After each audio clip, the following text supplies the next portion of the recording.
शायद चंद बातें मेरे हिंदी और हिंदुस्तानी में होती हैं, इसीलिए ज़्यादा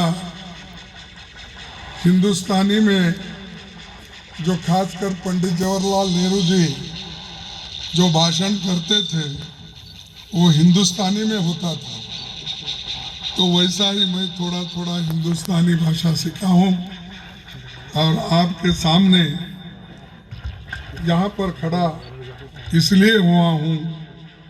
मुझे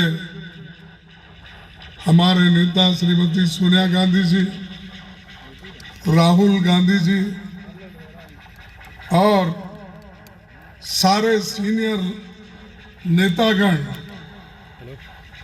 और 9,000 डेलीगेट्स,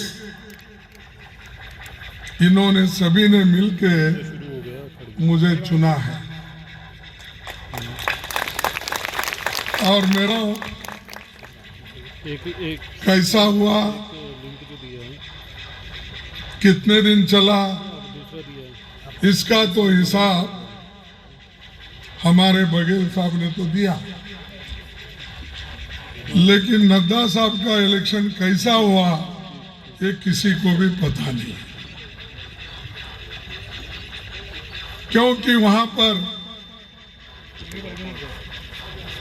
चुनाव नहीं होते, सिर्फ नॉमिनेट किया जाता है और वो हमको बार बार ये कहते हैं कांग्रेस में कोई डेमोक्रेसी है? कांग्रेस के लोग कभी चुनाव कराए हैं? ये सवाल हमसे पूछते हैं। तो मैं अब उनसे पूछूंगा, आपके कितने डेलीगेट्स थे, आपके कितने उम्मीदवार खड़े हुए थे, आप किस ढंग से चुनाव कराया, ये मुझे हिसाब दो, जनता को दो। अरे आप तो करते नहीं और दूसरों को कहते हो कि वो नहीं हुआ, ये नहीं हुआ, और उनका तो एक कॉमन स्लोगन है, इस देश के प्रधानमंत्री से लेकर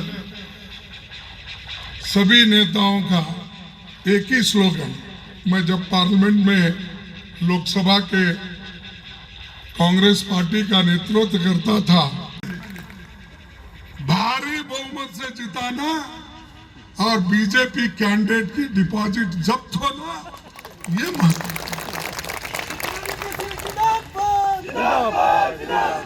और हमने जो वायदे किए और हमारे पार्टी के नेताओं ने जो आपके सामने 10 वायदे रखे हैं और वो पूर्ति करने के हैं कि वो कोई असंभव नहीं है, सब संभव है। क्योंकि जब हमारी यूपीए सरकार थी उस वक्त मनमोहन सिंह जी के नेतृत्व में, सोनिया जी के नेतृत्व में 72,000 करोड़ रुपए हमने किसानों का कर्जा माफ किया। यहाँ के किसानों का भी कर्जा माफ करने का हमने बीड़ा उठाया है, वो जरूर करके रहेंगे। रही बात पुरानी पेंशन स्कीम की, तो उसमें तो बहुत कुछ शुक्ला जी ने बताया, हमारे बघेल जी ने बताया।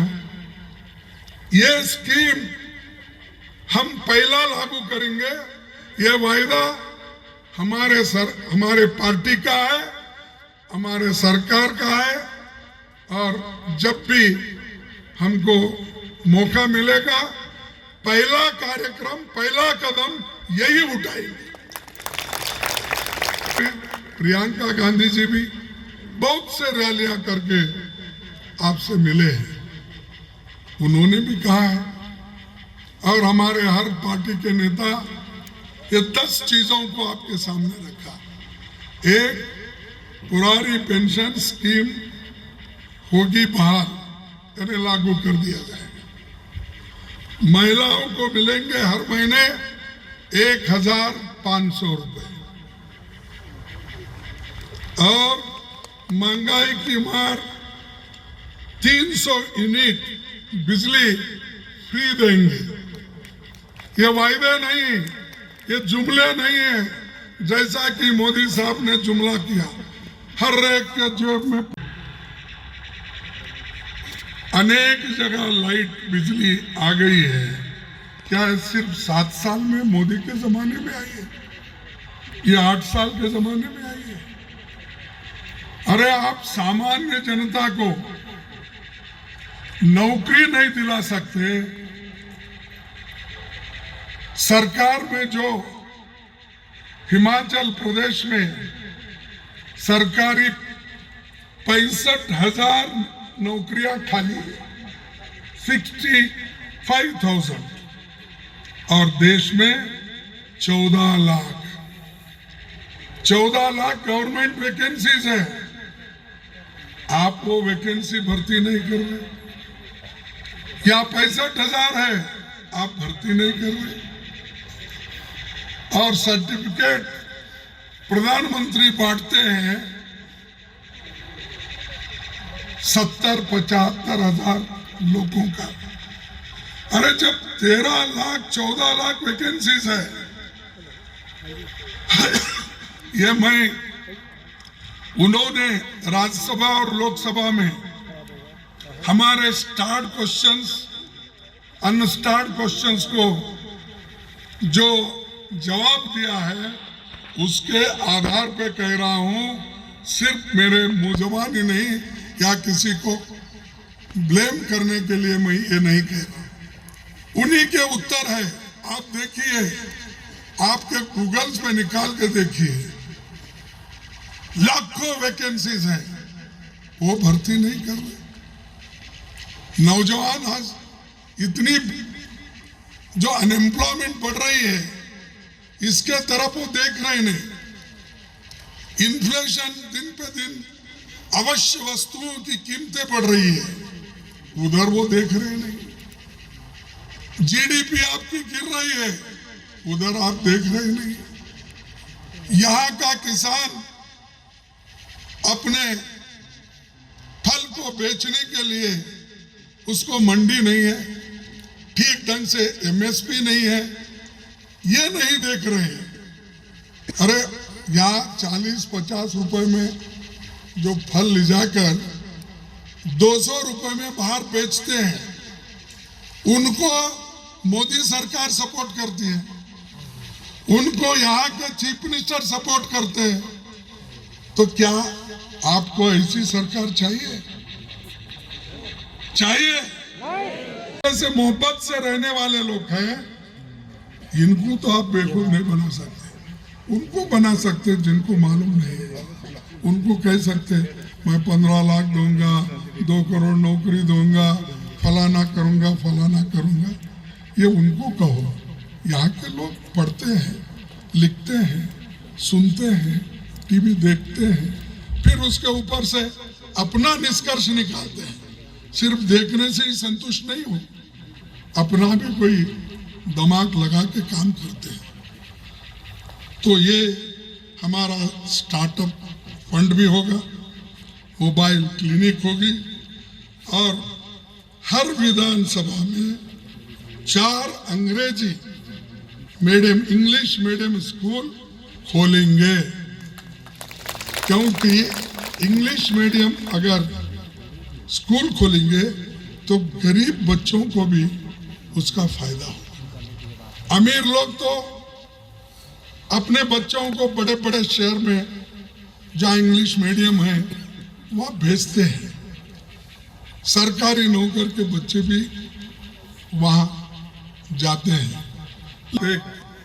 सब जगह मुझे इंफॉर्मेशन मिल रहा है, मैं क्रॉस चेक कर रहा हूँ कि हिमाचल प्रदेश में कांग्रेस पार्टी की सरकार आएगी, जरूर आएगी। कांग्रेस पार्टी तो ये भाई जाएगी, बीजेपी जाएगी। तो जा ठीक है, तो मैं आपसे यही निवेदन करता हूं कि जो मतपेटी रहती है, पोलिंग बूथ रहती है, वहां पर जाना जरूरी होता है। जब तक आप गांव-गांव के लोगों को बुलाकर वोट नहीं डलवाएंगे तो बड़ा मुश्किल हो जाएगा। इसीलिए मैं आपसे फिर एक बार विनती करता हूं कि आप सबको एक पूरा अपना शक्ति देकर पोलिंग बूथ पर जाकर वोटिंग कराओ। और इतने छोटी से समय में इतनी संख्या में लोग जमे हैं, तो इसका यही अर्थ है कि कांग्रेस के पीछे, कांग्रेस के साथ सभी लोग हैं। यही